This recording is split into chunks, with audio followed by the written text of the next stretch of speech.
ನಮಸ್ತೆ ಸ್ನೇಹಿತರೆ.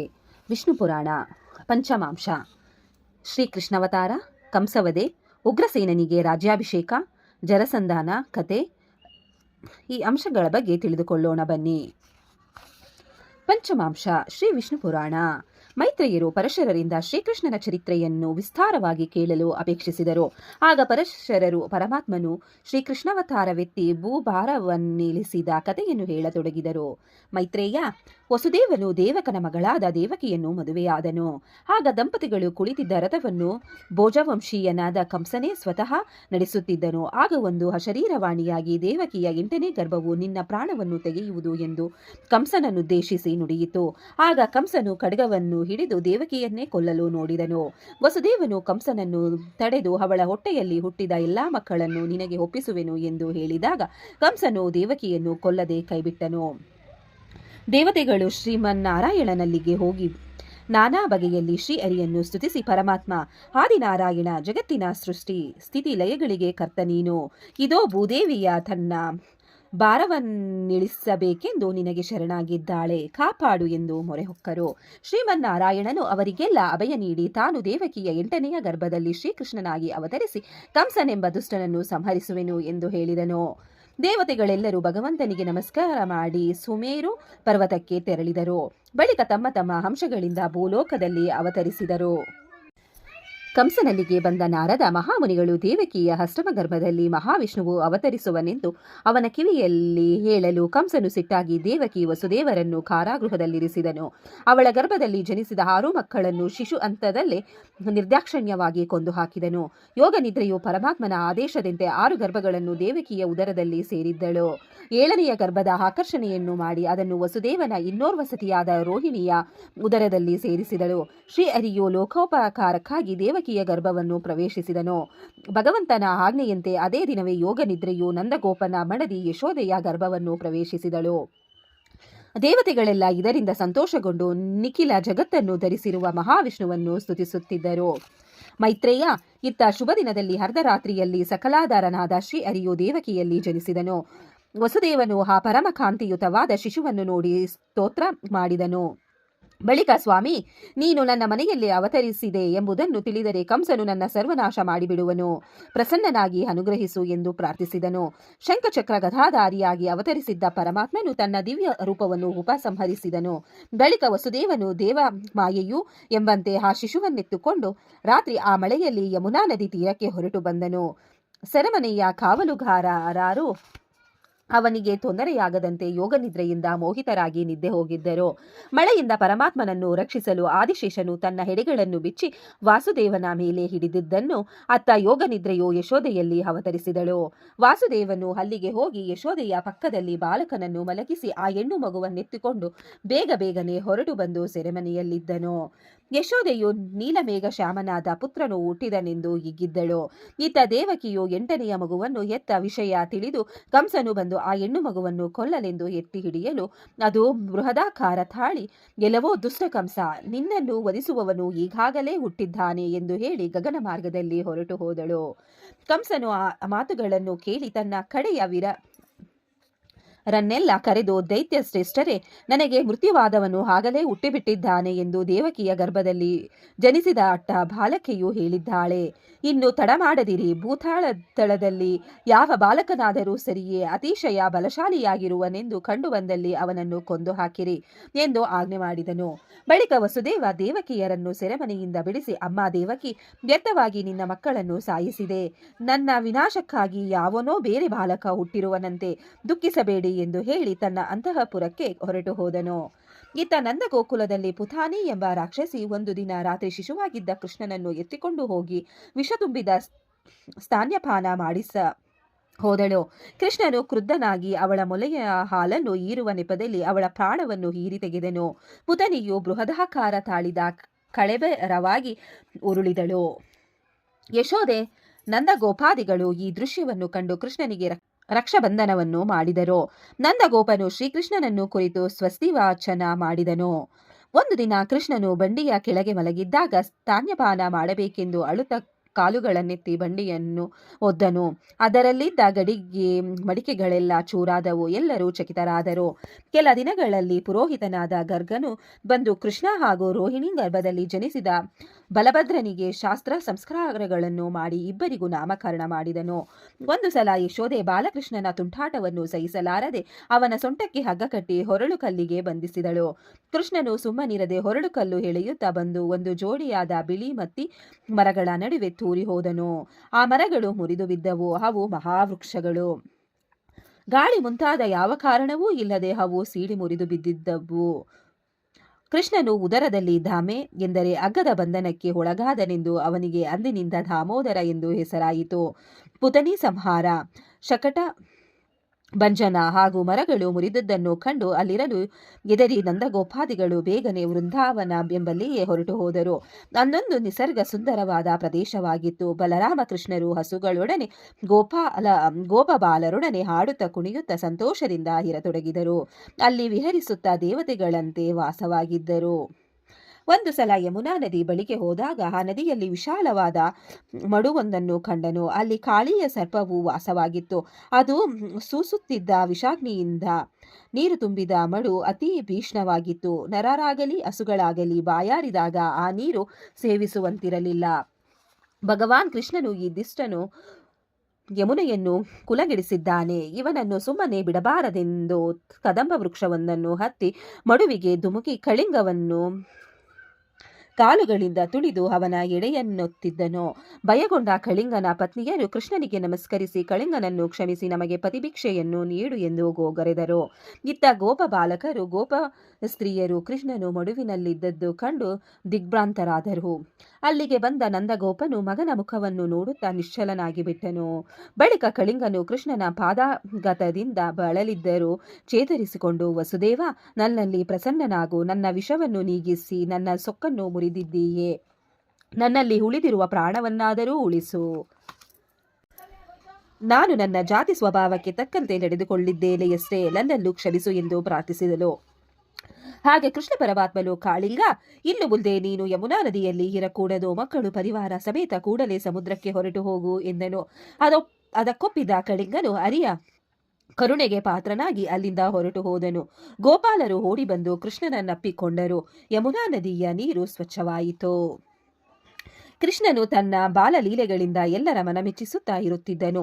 ಒಂದು ದಿನ ಬಲರಾಮ ಕೃಷ್ಣರು ತಾಳೇವನಕ್ಕೆ ಹೋಗಿದ್ದಾಗ ಧೇನುಕಾಸುರನೆಂಬುವನು ಎದುರಾದಾಗ ಬಲರಾಮನು ಆ ದೈತ್ಯನನ್ನು ಎತ್ತಿ ಸಾಯುವವರೆಗೂ ಆಕಾಶದಲ್ಲಿ ತಿರುಗಿಸಿ ರಪ್ಪನೆ ತಾಳೆಯ ಮರಕ್ಕೆ ಬೀಸಿ ಹೊಡೆದನು. ಆ ಹೊಡೆತಕ್ಕೆ ಮರದಿಂದ ಅನೇಕ ಹಣ್ಣುಗಳು ಉದುರಿಬಿದ್ದವು.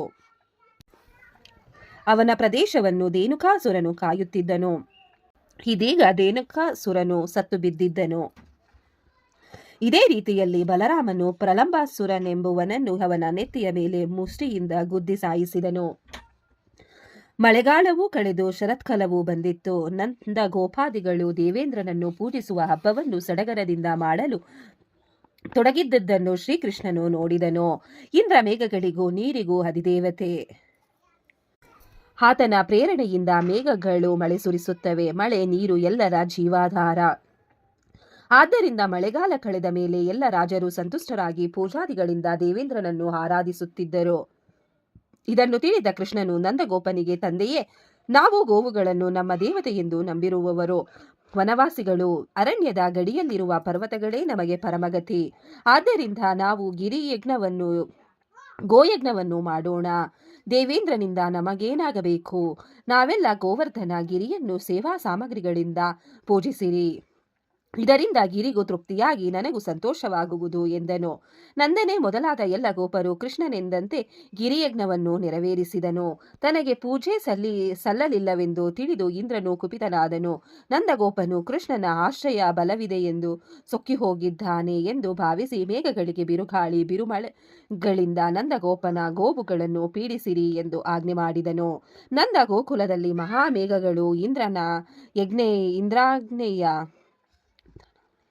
ಇಂದ್ರನ ಆಜ್ಞೆಯ ಮೇರೆಗೆ 7 ರಾತ್ರಿಗಳವರೆಗೆ ಸತತವಾಗಿ ಮಳೆಗರೆದವು. ಆದರೆ ಕೃಷ್ಣನು ತನ್ನವರನ್ನು ರಕ್ಷಿಸಲು ಗೋವರ್ಧನ ಗಿರಿಯನ್ನೇ ಎತ್ತಿ ಹಿಡಿದು ಗೋಪರನ್ನು ಗೋವುಗಳನ್ನು ರಕ್ಷಿಸಿದನು. ಗೋಕುಲದ ಮೇಲ್ಗಡೆ ದೊಡ್ಡದಾದ ಕೊಡೆಯಂತೆ ಕೃಷ್ಣನು ಗಿರಿಯನ್ನು ಎತ್ತಿ ಹಿಡಿದದ್ದನ್ನು ದೇವೇಂದ್ರನ ಉದ್ದೇಶ ನಡೆಯದೆ ಅವನು ಮೇಘಗಳನ್ನು ಮಳೆ ಸುರಿಸುವುದು ಬೇಡ ಎಂದು ತಡೆದನು. ಗೋಕುಲ ವಾಸಿಗಳೆಲ್ಲರೂ ತಮ್ಮ ತಮ್ಮ ಮನೆಗಳಿಗೆ ತೆರಳಲು ಕೃಷ್ಣನು ಗೋವರ್ಧನ ಶೈಲವನ್ನು ಕೆಳಗಿಳಿಸಿದನು. ದೇವೇಂದ್ರನು ಐರಾವತವನ್ನೇರಿ ಬಂದು ಗೋವರ್ಧನಗಿರಿ ಪ್ರಾಂತದಲ್ಲಿ ಶ್ರೀಕೃಷ್ಣನನ್ನು ಕಂಡನು. ಪರಮಾತ್ಮನನ್ನು ನಾನಾ ಬಗೆಯಲ್ಲಿ ಸ್ತುತಿಸಿ, ಕೃಷ್ಣ ಭಗವಾನ್, ನೀನು ಗೋವುಗಳಿಗೆ ಇಂದ್ರ, ಇನ್ನು ಮುಂದೆ ನೀನು ಗೋವಿಂದನೆಂದು ಪ್ರಸಿದ್ಧನಾಗುವೆ ಎಂದು ಹೇಳಿ ಕೃಷ್ಣನಿಗೆ ಪವಿತ್ರ ಜಲದಿಂದ ಅಭಿಷೇಕ ಮಾಡಿದನು. ಬಳಿಕ ಇಂದ್ರನು, ಪರಮಾತ್ಮ, ಭೂಭಾರವನ್ನಿಳಿಸುವ ಇಚ್ಛೆಯಿಂದ ನನ್ನ ಒಂದಂಶ ಭೂಮಿಯಲ್ಲಿ ಅರ್ಜುನನೆಂಬ ಹೆಸರಿನಿಂದ ಅವತರಿಸಿದೆ. ಅವನನ್ನು ನೀನು ಸದಾಕಾಲ ಸಂರಕ್ಷಿಸಬೇಕೆಂದು ಕೇಳಿಕೊಳ್ಳುತ್ತಾನೆ ಎಂದನು. ಅದಕ್ಕೆ ಕೃಷ್ಣನು, ದೇವೇಂದ್ರ, ನಾನು ಭೂಮಿಯಲ್ಲಿರುವವರೆಗೆ ಅರ್ಜುನನನ್ನು ಯುದ್ಧದಲ್ಲಿ ಯಾರು ಜಯಿಸಲಾರರು? ಕಂಸನೆಂಬ ದೈತ್ಯ, ಹಾಗೆಯೇ ಕೇಶಿ ಮೊದಲಾದ ಅಸುರರಿದ್ದಾರೆ. ಇವರೆಲ್ಲರೂ ಹತರಾದ ಮೇಲೆ ಒಂದು ಮಹಾಯುದ್ಧ ನಡೆಯುತ್ತದೆ. ಆಗ ಭೂಭಾರವೆಲ್ಲ ಇಳಿಯುತ್ತದೆ. ಮಗನಿಗಾಗಿ ಚಿಂತಿಸಬೇಡ ಎಂದು ಹೇಳಿ ಅವನನ್ನು ಹಿಂದಕ್ಕೆ ಕಳುಹಿಸಿಕೊಟ್ಟನು. ಗೋಪಿಯರು ಶ್ರೀಕೃಷ್ಣನನ್ನು ಬಿಟ್ಟಿರದಾದರೂ ಸದಾಕಾಲವೂ ಅವನೊಡನೆ ಇರಬಯಸಿದರು. ಅವನಲ್ಲಿ ಬಾಲಲೀಲೆಗಳನ್ನು ವರ್ಣಿಸುತ್ತಿದ್ದರು. ನಾನಾ ಪ್ರಕಾರವಾದ ಕೃಷ್ಣ ಲೀಲೆಗಳ ಅನುಕರಣದಲ್ಲಿ ಮೈಮರೆತು ಮಗ್ನರಾದ ಗೋಪಿಯರು ರಮಣೀಯವಾದ ವೃಂದಾವನದಲ್ಲಿ ಜೊತೆ ಜೊತೆಯಾಗಿ ವಿಹರಿಸತೊಡಗಿದರು. ಕೃಷ್ಣ ದರ್ಶನವಾಗದಿದ್ದಾಗ ನಿರಾಶರಾಗುತ್ತಿದ್ದರು. ಕೃಷ್ಣನು ಗೋಪಿಯರೊಡನೆ ರಾಸಕ್ರೀಡೆ ಮಾಡಿದ್ದನು. ಒಂದು ದಿನ ಕೃಷ್ಣನು ರಾಸಲೀಲೆಯಲ್ಲಿ ಮಗ್ನನಾಗಿರುವಾಗ ಅರಿಷ್ಟನೆಂಬ ರಾಕ್ಷಸನು ವೃಷಭ ರೂಪ ಧರಿಸಿ ಜನರನ್ನು ಎದುರಿಸುತ್ತಾ ಬಂದನು. ಗೋಪಿಯರು ಕಂಗೆಟ್ಟು, ಕೃಷ್ಣ ಕೃಷ್ಣ ಕಾಪಾಡು ಎಂದು ಕೂಗಿಕೊಂಡರು. ಆಗ ಶ್ರೀಕೃಷ್ಣನು ವೃಷಭಾಸುರನನ್ನು ಎದುರಿಸಿ ಅವನ ಕೊಂಬುಗಳನ್ನು ಹಿಡಿದು ಹೊಟ್ಟೆಗೆ ಮೊಳಕಾಲಿನಿಂದ ಹೊದ್ದನು. ಬಳಿಕ ಆತನ ಕತ್ತನ್ನು ಹಿಂಡಿ ಒಂದು ಕೊಂಬನ್ನು ಮುರಿದು ಕಿತ್ತು ಅದರಿಂದಲೇ ಬಡಿದು ಸಾಯಿಸಿದನು. ಇತ್ತ ಕಂಸನು ಬಲರಾಮ, ಕೃಷ್ಣನು ಅರಿಷ್ಟಸುರ,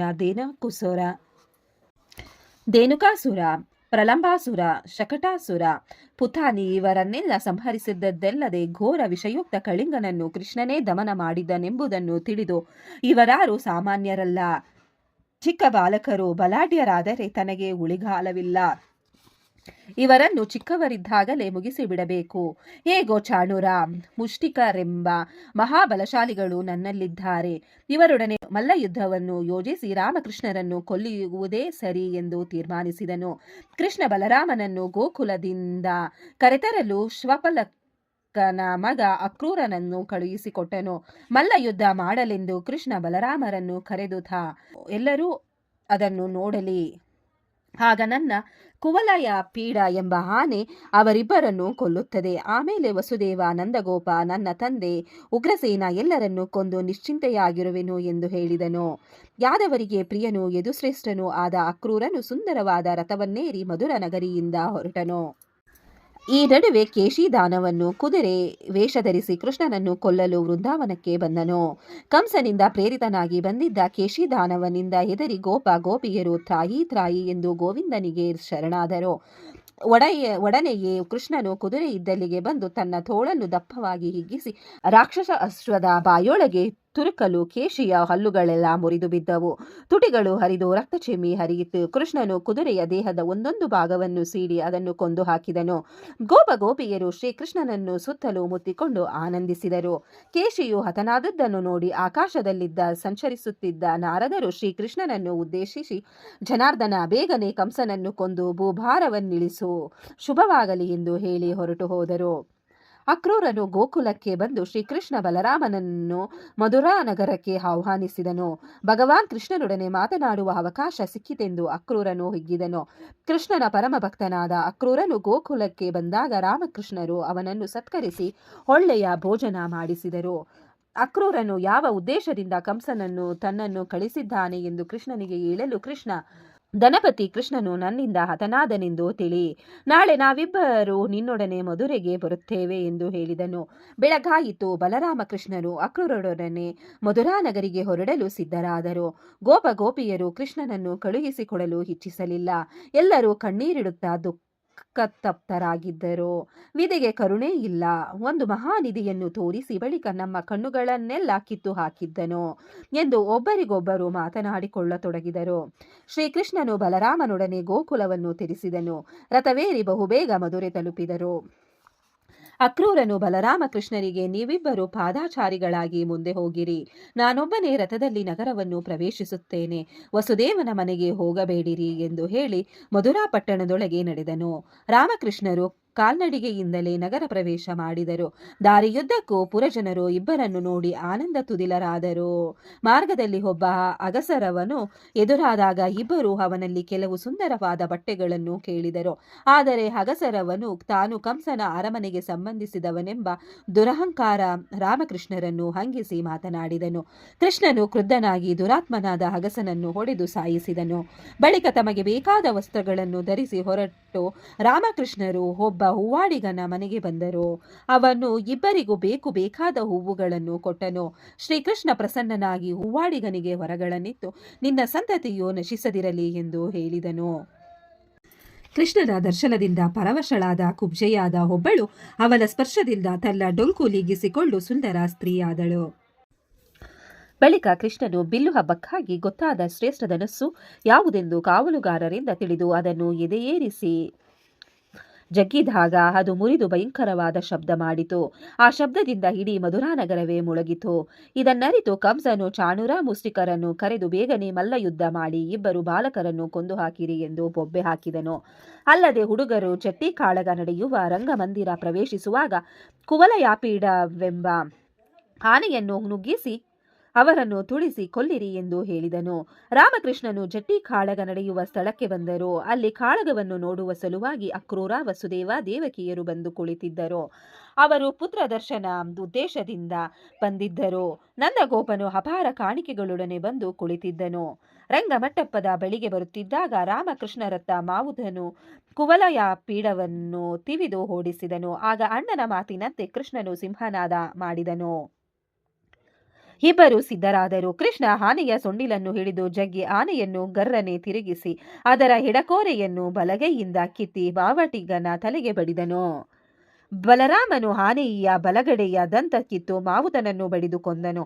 ಬಲಭದ್ರನು ಲೀಲಾಘಾತಕ್ಕೆ ಸಿಕ್ಕಿ ಆನೆಯು ಸತ್ತು ಬಿದ್ದಿತ್ತು. ಬಳಿಕ ಇಬ್ಬರು ರಂಗಮಂಟಪ ಪ್ರವೇಶಿಸಿದರು. ಜನರು ಕೃಷ್ಣ ಬಂದ, ಪುತಲಿ ಸಭಾರಕ್ಕ ಬಂದ, ಬಲರಾಮ ಬಂದ, ಗೋವರ್ಧನಗಿರಿ ಧಾರಿ ಬಂದ ಎಂದೆಲ್ಲ ಕೂಗಿ ಜಯಕಾರ ಮಾಡಿದರು. ಮಲ್ಲಯುದ್ಧಕ್ಕೆ ಬಂದ ಬಲಿಷ್ಠ ಚಾಣೂರ ಮುಷ್ಟಿಕರನ್ನು ಹಾಗೂ ಅವನ ಪರಿವಾರದವರನ್ನು ಸದೆಬಡಿದರು ರಾಮಕೃಷ್ಣರು. ಕಂಸನು ಕೋಪವಿಷ್ಟನಾಗಿ ವಿಕಾರವಾಗಿ ಕೂಗಾಡುತ್ತಾ ವಸುದೇವನನ್ನು ಕೊಲ್ಲಿರಿ, ನಂದಗೋಪನನ್ನು ಕೊಲ್ಲಿರಿ ಎನ್ನುತ್ತಿರಲು ಕೃಷ್ಣನು ಕಂಸನ ಮೈಮೇಲೆ ಧುಮುಕಿ ಬಡಿದು ಅವನನ್ನು ಕೊಂದು ಹಾಕಿದನು. ಬಲರಾಮನು ಕಂಸನ ತಮ್ಮ ಸುಮಾಲಿಯನ್ನು ಸದೆಬಡಿದು ಸಾಯಿಸಿದನು. ಬಳಿಕ ಶ್ರೀಕೃಷ್ಣನು ವಾಸುದೇವ ದೇವಕಿಯರ ಪಾದಗಳಿಗೆ ವಂದಿಸಿದನು. ವಸುದೇವನು ದುಷ್ಟ ಶಿಕ್ಷಕನಾಗಿ ನನ್ನ ಮನೆಯಲ್ಲಿ ಅವತರಿಸಿದೆ, ನಮ್ಮ ವಂಶ ಪಾವನವಾಯಿತು ಎಂದು ಪರಮಾತ್ಮನನ್ನು ಸ್ತುತಿಸಿ ಕೊಂಡಾಡಿದನು. ಮೈತ್ರೇಯ ಬಳಿಕ ಉಗ್ರಸೇನನನ್ನು ಸೆರೆಯಿಂದ ಬಿಡಿಸಿ ಸಿಂಹಾಸನದಲ್ಲಿ ಕೂರಿಸಿ ರಾಜ್ಯಾಭಿಷೇಕ ಮಾಡಲಾಯಿತು. ಕೃಷ್ಣನು ಕಂಸನ ಪತ್ನಿಯರಿಗೆ ತಾಯಿಗೆ ಸಮಾಧಾನ ಹೇಳಿದನು. ಯದುಶ್ರೇಷ್ಠ ಉಗ್ರಸೇನನು ತನ್ನ ಮಗ ಕಂಸನಿಗೂ ಹತರಾಗಿದ್ದ ಇತರರಿಗೂ ಪ್ರೇತ ಕಾರ್ಯಗಳನ್ನು ನಡೆಸಿದನು. ಬಲರಾಮಕೃಷ್ಣರು ಉಪನಯನ ಸಂಸ್ಕಾರವನ್ನು ಪಡೆದ ಕಾಶಿಯಲ್ಲಿ ಜಯಿಸಿ ಅವಂತಿಪುರದಲ್ಲಿ ನೆಲೆಸಿದ್ದ ಸಂದೀಪಾನಿ ಎಂಬ ಆಚಾರ್ಯರ ಬಳಿಗೆ ವಿದ್ಯಾಭ್ಯಾಸಕ್ಕೆ ಹೋದರು. ಅಲ್ಲಿ ವೇದಾಭ್ಯಾಸದಲ್ಲಿ ತೊಡಗಿ ಎಲ್ಲಾ ಜನರಿಗೆ ಶಿಷ್ಟಾಚಾರವೇನೆಂಬುದನ್ನು ತೋರಿಸಿಕೊಟ್ಟರು. ಬಾಲಕರು 4 ವೇದಗಳನ್ನು, ಷಾಂಡ ಅಂಗಗಳನ್ನು, ಎಲ್ಲಾ ಶಾಸ್ತ್ರಗಳನ್ನು ಸಾಂಗವಾಗಿ ಕಲಿತರು. ವಿದ್ಯಾಭ್ಯಾಸ ಮುಗಿದ ಮೇಲೆ ಗುರುಗಳಲ್ಲಿ ಯಾವ ಗುರುದಕ್ಷಿಣೆ ಸಲ್ಲಿಸಬೇಕು ಎಂದು ಕೇಳಿದರು. ಸಂದೀಪಾನಿಗಳು ಪ್ರಭಾಸ ಕ್ಷೇತ್ರದ ಬಳಿ ಸಮುದ್ರದಲ್ಲಿ ಸತ್ತು ಹೋದ ತನ್ನ ಪುತ್ರನನ್ನು ತಂದುಕೊಡಿರೆಂದು ಕೇಳಲು ರಾಮಕೃಷ್ಣರು ಧನುರ್ಧಾರ್ಧಿಗಳಾಗಿ ಸಮುದ್ರದ ಬಳಿಗೆ ಹೋದರು. ಸಮುದ್ರ ರಾಜನು ಇಬ್ಬರಿಗೂ ಆರ್ಯವನ್ನಿತ್ತು, ನಾನು ಸಂದೀಪಾನಿಗಳ ಪುತ್ರನನ್ನು ಕೊಲ್ಲಲಿಲ್ಲ. ಪಂಚಜನ ಎಂಬ ದೈತ್ಯನು ಶಂಖರೂಪದಿಂದ ಬಂದು ಅವನನ್ನು ಅಪಹರಿಸಿ ಸಮುದ್ರದಲ್ಲಿ ಅಡಗಿಸಿದ್ದಾನೆ ಎಂದು ಹೇಳಿದನು. ಆಗ ಶ್ರೀಕೃಷ್ಣನು ಸಮುದ್ರ ಜಲದೊಳಗೆ ಪ್ರವೇಶಿಸಿ ಪಂಚಜನ ದೈತ್ಯನನ್ನು ಸಂಹರಿಸಿ ಅವನ ಹಸ್ತಿಯಿಂದಾದ ಶಂಖೋತ್ತಮವನ್ನು ತೆಗೆದುಕೊಂಡನು. ಬಳಿಕ ರಾಮಕೃಷ್ಣರು ಯಮನ ಪಟ್ಟಣಕ್ಕೆ ಹೋಗಿ ಯಮನನ್ನು ಜಯಿಸಿ ಸಂದೀಪಾನಿಗಳ ಪುತ್ರನಿಗೆ ಮೊದಲಿದ್ದ ಶಾರೀರಾಕೃತಿಯನ್ನು ಕೊಡಿಸಿ ಆ ಹುಡುಗ ನನ್ನು ತಂದು ಸಂದೀಪಾನಿಗಳಿಗೆ ಒಪ್ಪಿಸಿದರು. ಬಳಿಕ ಮಧುರಾನಗರಿಗೆ ಬಂದರು. ಮೈತ್ರೇಯ ಕಂಸನನ್ನು ಶ್ರೀಕೃಷ್ಣನು ವಧಿಸಿದನೆಂಬುದನ್ನು ತಿಳಿದ ಅವನ ಮಾವ ಜರಾಸಂಧನು 23 ಅಕ್ಷೌಹಿಣಿ ಸೈನ್ಯದೊಂದಿಗೆ ಮಧುರಾನಗರಕ್ಕೆ ಮುತ್ತಿಗೆ ಹಾಕಿದನು. ಜರಾಸಂಧನು ಹೀಗೆ ಒಟ್ಟು 18 ಬಾರಿ ಯಾದವರ ಮೇಲೆ ಯುದ್ಧ ಮಾಡಿದನು. ಪ್ರತಿಯೊಂದು ಸಂಗ್ರಾಮದಲ್ಲಿಯೂ ಸೋತು ಹೋದನು. ಜರಾಸಂಧನು ಪರಾಜಿತನಾಗಿ ಓಡಿ ಹೋಗುತ್ತಿದ್ದನು. ಆದರೂ ಕೃಷ್ಣನು ಅವನನ್ನು ಕೊಲ್ಲದೆ ಬಿಟ್ಟಿದ್ದನು. ಒಮ್ಮೆ ಯಾದವರ ಸಭೆಯಲ್ಲಿ ಗಾರ್ಗ್ಯನೆಂಬ ಬ್ರಾಹ್ಮಣನನ್ನು ಅವನ ಭಾವ ಮೈದುನನು ಷಂಡನೆಂದು ಹೀಯಾಳಿಸಿ ಮಾತನಾಡಲು ಕ್ರುದ್ಧನಾದ ಗಾರ್ಗ್ಯನು ಈಶ್ವರನನ್ನು ಕುರಿತು ತಪಸ್ಸು ಮಾಡಿ ತನಗೆ ಮಗನಾಗಬೇಕೆಂಬ ವರವನ್ನು ಬೇಡಿದನು. ಒಬ್ಬ ಯವನ ರಾಜನು ಗಾರ್ಗ್ಯವನ್ನು ಸೇವಿಸಿ ಸಂತೋಷಪಡಿಸಿದ್ದರಿಂದ ಹಾಗೂ ಅವನು ಪುತ್ರಾರ್ಥಿಯಾಗಿದ್ದರಿಂದ ಗಾರ್ಗ್ಯ ಅವನ ಮಡದಿಯೊಂದಿಗೆ ಸಂಗಮಿಸಿ ಒಬ್ಬ ಮಗನನ್ನು ಹೆತ್ತನು. ಅವನು ಕಪ್ಪಗಿದ್ದರಿಂದ ಕಾಲಯವನ ಎಂದು ಹೆಸರಿಟ್ಟು ಪಟ್ಟಾಭಿಷೇಕ ಮಾಡಿದನು. ಕಾಲಯವನನು ತನಗಿಂತ ಬಲಿಷ್ಠರು ಯಾರೆಂದು ನಾರದರನ್ನು ಕೇಳಲು ಅವರು ಯಾದವರೆನ್ನಲು ಕೂಡಲೇ ದೊಡ್ಡ ಸೈನ್ಯವನ್ನು ಸಜ್ಜುಗೊಳಿಸಿ ಮಧುರಾನಗರಕ್ಕೆ ದಂಡೆತ್ತಿ ಬಂದನು. ಶ್ರೀಕೃಷ್ಣನು ತಕ್ಷಣ ಆಲೋಚಿಸಿ ಕಾಲಯವನದಿಂದ ಯಾದವ ಸೇನೆ ನಷ್ಟವಾದಲ್ಲಿ ಜರಾಸಂಧನು ಆಕ್ರಮಣ ಮಾಡಲು ಸುಲಭವಾಗುವುದೆಂದು ಭಾವಿಸಿ ಶತ್ರುಗಳಿಗೆ ದುರ್ಭೇದ್ಯವಾದ ಕೋಟೆಯನ್ನು ರಚಿಸಲು ಉದ್ದೇಶಿಸಿದನು. ಸಮುದ್ರ ರಾಜನಲ್ಲಿ 12 ಯೋಜನಗಳಷ್ಟು ನೆಲಕ್ಕೇಳಿ ಪಡೆದು ಅಲ್ಲಿ ದ್ವಾರಕಾಪುರಿಯನ್ನು ನಿರ್ಮಿಸಿದನು. ಬಳಿಕ ಮಧುರಾ ಪ್ರಜೆಗಳನ್ನು ದ್ವಾರಕೆಗೆ ಕರೆತಂದನು. ದ್ವಾರಕೆಯು ಅಮರಾವತಿಯಂತೆ ಕಂಗೊಳಿಸುತ್ತಿತ್ತು. ತಾನು ಮಧುರೆಯಲ್ಲೇ ಸದ್ಯ ನಿಂತನು. ಕಾಲಯವನನು ಮಧುರೆಯ ಸುತ್ತುಗಟ್ಟಲು ಕೃಷ್ಣನು ಒಬ್ಬನೇ ಹೊರಗೆ ಬಂದನು. ಕೂಡಲೇ ಕಾಲಯವನನು ಅವನ ಬೆನ್ನಟ್ಟಲು ಕೃಷ್ಣನು ಓಡೋಡುತ್ತಾ ಬಂದು ಒಂದು ಮಹಾ ಗುಹೆಯನ್ನು ಹೊಕ್ಕನು. ಅಲ್ಲಿ ಮಹಾಪರಾಕ್ರಮಿಯಾದ ಮುಚುಕುಂದನೆಂಬವನು ಮಲಗಿ ನಿದ್ರಿಸುತ್ತಿದ್ದನು. ಕಾಲಯವನನು ಗುಹೆಗೆ ಬಂದು ಮುಚುಕುಂದನೇ ಕೃಷ್ಣನೆಂದು ಭ್ರಮಿಸಿ ಅವನನ್ನು ಹೊದ್ದನು. ಎಚ್ಚೆತ್ತ ಮುಚುಕುಂದನನು ಕಣ್ಣು ಬಿಟ್ಟು ನೋಡಿದ ಕೂಡಲೇ ಕಾಲಯವನನು ಸುಟ್ಟು ಬೂದಿಯಾಗಿ ಹೋದನು. ದೇವತೆಗಳು ಅವನಿಗೆ ಹೇಗೆ ವರವನ್ನು ನೀಡಿದ್ದರು. ದೇವಾಸುರ ಸಂಗ್ರಾಮ ಕಾಲದಲ್ಲಿ ಅಸುರನನ್ನು ಕೊಂದು ಬಳಲಿದ್ದಾನಾದ್ದರಿಂದ ಮುಚುಕುಂದ ರಾಜನು ದೇವತೆಗಳಲ್ಲಿ ದೀರ್ಘಕಾಲದವರೆಗೆ ತನಗೆ ನಿದ್ರೆ ಬೇಕೆಂದು ವರಬೇಡಿ ಪಡೆದಿದ್ದನು. ದೇವತೆಗಳೇ ಅವನಿಗೆ ನಿದ್ರೆಯಿಂದೆಚ್ಚಿತ್ತಾಗ ಯಾರು ನಿನ್ನನ್ನು ನಿದ್ರೆಯಿಂದ ಎಬ್ಬಿಸುವರೋ ಅವರು ನಿನ್ನ ದೇಹದಿಂದ ಹುಟ್ಟಿದ ಅಗ್ನಿಯಿಂದ ಸುಟ್ಟು ಭಸ್ಮವಾಗುವರು ಎಂದು ಹೊರಕೊಟ್ಟಿದ್ದರು. ಮುಚುಕುಂದನು ಈ ಮೊದಲು ಬಂದಿದ್ದವನು ಕೃಷ್ಣನೆಂದು ತಿಳಿದಾಗ ಅವನನ್ನು ಸ್ತುತಿಸಿ ತಾನು ಮೋಕ್ಷದಲ್ಲಿ ಅಭಿಲಾಷೆಯುಳ್ಳವನಾಗಿದ್ದೇನೆ ಎಂದು ಹೇಳಲು ಕೃಷ್ಣನು, ಮಹಾರಾಜ, ನಿನಗೆ ಇಷ್ಟವಾದ ದಿವ್ಯಲೋಕವನ್ನು ಪಡೆ, ನಿನಗೆ ಪರಮೈಶ್ವರ್ಯವು ಪ್ರಾಪ್ತವಾಗುವುದು ಎಂದು ಹೇಳಿದಾಗ ಗುಹೆಯಿಂದ ಹೊರಗೆ ಬಂದ ಮುಚುಕುಂದನು ಚಿಕ್ಕ ಚಿಕ್ಕ ಆಕಾರದ ಮನುಷ್ಯರನ್ನು ಕಂಡು ಕಲಿಯುಗ ಪ್ರಾರಂಭವಾಗಿದೆ ಎಂದು ಬಗೆದು ನರನಾರಾಯಣರ ಆಶ್ರಮವಿದ್ದ ಗಂಧಮಾದನಗಿರಿಗೆ ತಪಸ್ಸಿಗೆಂದು ಹೊರಟು ಹೋದನು. ಮೈತ್ರೇಯ ಬಲರಾಮನು ಸಾಕ್ಷಾತ್ ಆದಿಶೇಷನ ಅಂಶನು. ಅವನು ಒಮ್ಮೆ ಗೋಪರೊಡನೆ ವನದಲ್ಲಿ ವಿಹರಿಸುತ್ತಿದ್ದಾಗ ಮದ್ಯದ ಅಧಿದೇವತೆ ವಾರುಣಿಯಿಂದ ಪ್ರೇರಿತವಾಗಿ ಮದ್ಯವನ್ನು ಕುಡಿಯಲು ಉತ್ಸುಕನಾಗಿ ಕದಂಬ ವೃಕ್ಷದಿಂದ ಸುರಿಯುತ್ತಿದ್ದ ಮದ್ಯವನ್ನು ಗೋಪಿಯರೊಡನೆ ಕೂಡಿ ಚೆನ್ನಾಗಿ ಹೀರಿದನು. ಮದ್ಯಪಾನಿಷ್ಠವನಾಗಿ ಸ್ನಾನ ಮಾಡಲು ಯಮುನೆಯನ್ನು ತನ್ನತ್ತ ಕರೆದನು. ನದಿ ಪಾನಮತ್ತನ ಮಾತನ್ನು ಉಪೇಕ್ಷಿಸಿ ಬರಲಿಲ್ಲ.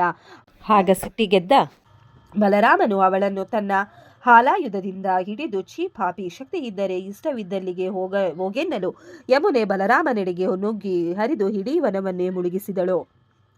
ಕಡೆಗೆ ಬಲರಾಮನಿದ್ದ ಭೀತಿಗೊಳಗಾದ ಯಮುನೆ ತನ್ನ ಪ್ರವಾಹವನ್ನು ಬಲರಾಮನಿದ್ದ ಭೂಪ್ರದೇಶದಲ್ಲಿ ಹರಿಸತೊಡಗಿದಳು. ಆಗ ಬಲರಾಮನು ಅವಳನ್ನು ಬಿಟ್ಟಳು.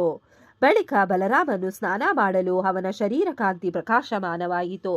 ಲಕ್ಷ್ಮಿಯು ಪ್ರತ್ಯಕ್ಷಳಾಗಿ ಅವನ ಒಂದು ಕಿವಿಗೆ ನೈದಿಲೆ ಹೂವನ್ನು ಇನ್ನೊಂದು ಕಿವಿಗೆ ಒಂದು ಕುಂಡಲವನ್ನು ಆಭರಣವಾಗಿ ಕೊಟ್ಟಳು. ಹಾಗೂ ವರುಣನು ಕಳುಹಿಸಿದ್ದ ಪದ್ಮಮಾಲೆ ಮತ್ತು ನೀಲವರ್ಣದ 2 ವಸ್ತ್ರಗಳನ್ನು ಅರ್ಪಿಸಿದಳು. ಬಲರಾಮನು ಮುಂದೆ ರೇವತನ ಮಗಳಾದ ರೇವತಿಯನ್ನು ಮದುವೆಯಾಗಿ ನಿಷೇಠ ಹುಲ್ಮಖ ಎಂಬ ಪುತ್ರರಿಗೆ ಜನ್ಮವಿತ್ತನು. ಇಲ್ಲಿಗೆ ಪಂಚಮಾಂಶದ ಶ್ರೀಕೃಷ್ಣಾವತಾರ, ಕಂಸವಧೆ, ಉಗ್ರಸೇನನಿಗೆ ರಾಜ್ಯಾಭಿಷೇಕ, ಜರಾಸಂಧನ ಕಥೆ ಈ ಅಂಶಗಳ ಬಗ್ಗೆ ತಿಳಿದುಕೊಂಡಿದ್ದೇವೆ. ಮುಂದಿನ ವಿಡಿಯೋದಲ್ಲಿ ಇನ್ನು ಕೆಲವು ಅಂಶಗಳನ್ನು ತಿಳಿದುಕೊಳ್ಳೋಣ. ಈ ಅಧ್ಯಾಯವನ್ನು ಕೇಳಿದವರಿಗೂ ಓದಿದವರಿಗೂ ಶ್ರವಣ ಮಾಡಿದವರಿಗೂ ಆ ಭಗವಂತನು ಒಳ್ಳೆಯದನ್ನು ಮಾಡಲಿ. ಓಂ ನಮೋ ಭಗವತೆ ವಾಸುದೇವಾಯ ನಮಃ. ಧನ್ಯವಾದಗಳು ಸ್ನೇಹಿತರೆ. ವಿಡಿಯೋ ನೋಡಿಕ್ಕೆ ಎಲ್ಲರಿಗೂ ಧನ್ಯವಾದಗಳು. ನಿಮಗೆ ಈ ವಿಡಿಯೋ ಇಷ್ಟ ಆಗಿದ್ರೆ ಪ್ಲೀಸ್ ಒಂದು ಲೈಕ್ ಮಾಡಿ. ನೆಕ್ಸ್ಟು ಇನ್ನು ಜಾಸ್ತಿ ವಿಡಿಯೋ ಹಾಕ್ತೀವಿ. ಹಾಗೆ ನಿಮ್ಮ ಫ್ರೆಂಡ್ಸ್ಗೆ ಶೇರ್ ಮಾಡಿ ಮತ್ತೆ ಸಬ್ಸ್ಕ್ರೈಬ್ ಮಾಡಿ. Thank you very much.